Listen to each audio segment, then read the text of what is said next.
প্রত্যেক জাতির কাছে, প্রত্যেক কওমের কাছে, প্রত্যেক সম্প্রদায়ের কাছে একজন করে নবী রাসূল পাঠিয়েছেন সতর্ককারী হিসেবে। সতর্ককারী হিসেবে বাশীর এবং নাযীর, তারা জান্নাতের শুভ সংবাদ দিয়েছেন এবং জাহান্নামের ভীতি প্রদর্শন করেছেন।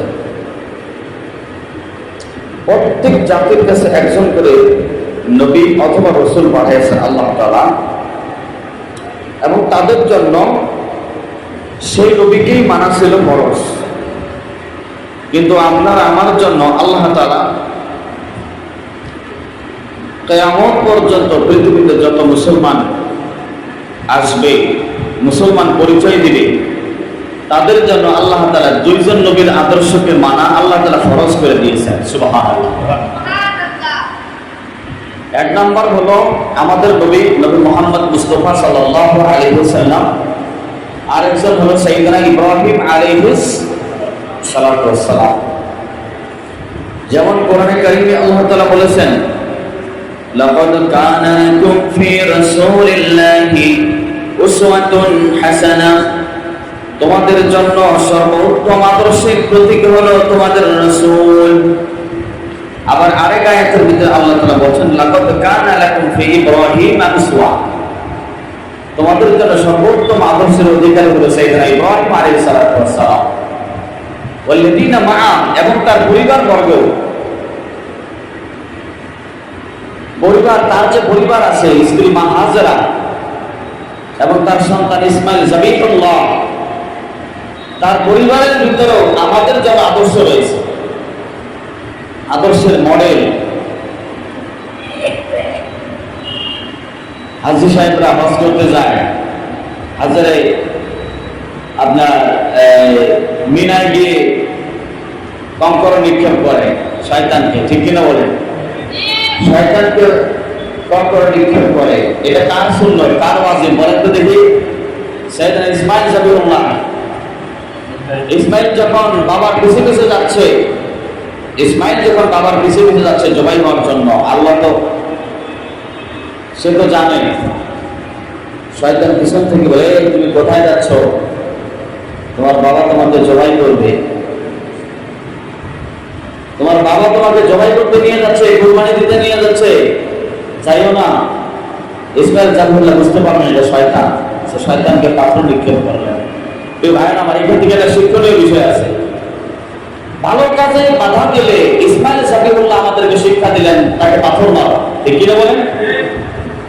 এখন আজকের যুগে যারা কোরআন সুন্নাহর বিরোধিতা করে, কোরআন সুন্নাহর মাহফিলের বিরোধিতা করে, তাদেরকে কি করা উচিত বলেন আপনারা? এখন হাজী সাহেবকে সেখানে গিয়ে পাথর নিক্ষেপ করে, শয়তান ওই জায়গায় আছে বলেন? নাই।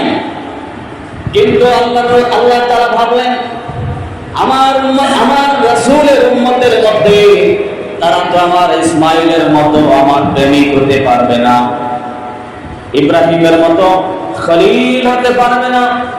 এই কারণে আমি আল্লাহ তাআলা চিরস্মরণীয় করে রাখলাম আমার নবী ইসমাইল যাবিহুল্লাহর মতো, আমার খলিল ইব্রাহিম খলিলের মতো যেন ওরকম ভালোবাসা তো আমাকে দিতে পারবে না, তাদের ভালোবাসার মতো যেন কিয়ামত পর্যন্ত নকল করে, এই জন্য চিরস্মরণীয় করে রাখলাম।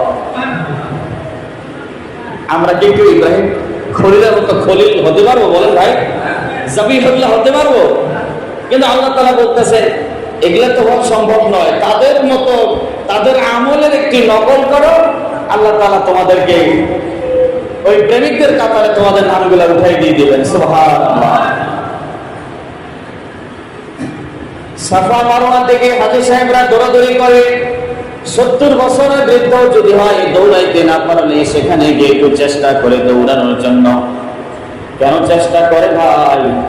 চেষ্টা করার কারণ হলো মা হাজেরা সেইখানে গিয়ে দৌড়াদৌড়ি করেছিলেন পানির জন্য। আল্লাহ তাআলা মা হাজেরার মতো আর প্রেমিক এই পৃথিবীর বুকে আসবে না, মা হাজেরার মতো প্রেমিক করতে পারবো না আমরা।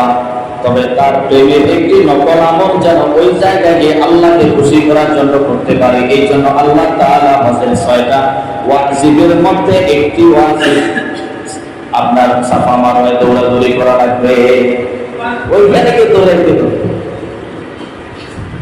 তো এটাই আমি বলতে চাচ্ছিলাম ভাই, আল্লাহ তাআলা কোরআনে কারিমে বলে দিলেন, লাকাদ কানা লাকুম ফি ইব্রাহিমা উসওয়া, তোমাদের জন্য সর্বোত্তম আদর্শের প্রতীক হলো ইব্রাহিম আলাইহিস সালাতু ওয়াস সালাম, ওয়াল্লাযিনা মাআ, এবং তার পরিবার আহাল সন্তান সন্ততিদের মধ্যে রয়েছে।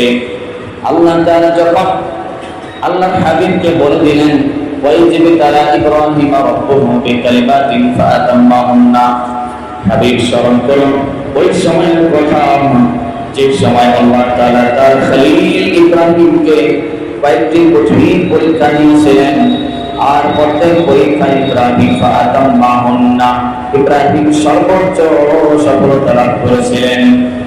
এই পরীক্ষাগুলি সর্বোচ্চ নাম্বার পাওয়ার কারণে, পরীক্ষায় সর্বোচ্চ সফলতা লাভ করার কারণে আল্লাহ তাআলা তাকে খুশি হয়ে এই পৃথিবীর সমস্ত মুত্তাকিদের জন্য আল্লাহ তাআলা ইব্রাহিমকে নেতা বানিয়ে দিয়েছেন।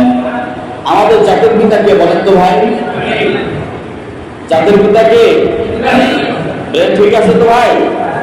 ব্রেনের ভিতরে অন্য কিছু ঢুকে না তো? মুসলমানদের মুত্তাকিদের জন্য জাতির পিতা একজন, তিনি হলেন সাইয়েদনা ইব্রাহিম আলাইহিস সালাতু ওয়াস সালাম। আর অন্য কোনো মানুষ কোনোদিন মানুষের জাতির পিতা হতে পারে না। কোন মুসলমান, আরেকটা জিনিস মনে রাখবেন, নেতা হতে গেলে পরীক্ষা দেওয়া লাগে। কি দেওয়া লাগে? পরীক্ষা দিতে হবে।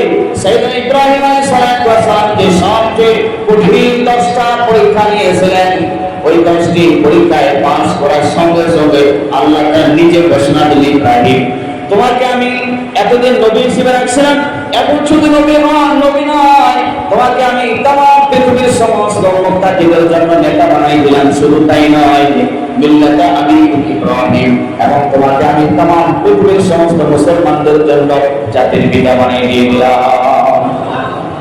কার পিতা? জাতির পিতা। কোন জাতির পিতা? পরের আয়াতে আল্লাহ বলে দিয়েছেন, হুয়া সাম্মাকুমুল মুসলিমিন, পরের আয়াতে আল্লাহ বলে দিয়েছেন মুসলমানদের জন্য জাতির পিতা। এখন সাইয়েদনা ইব্রাহিম আলাইহিস সালাম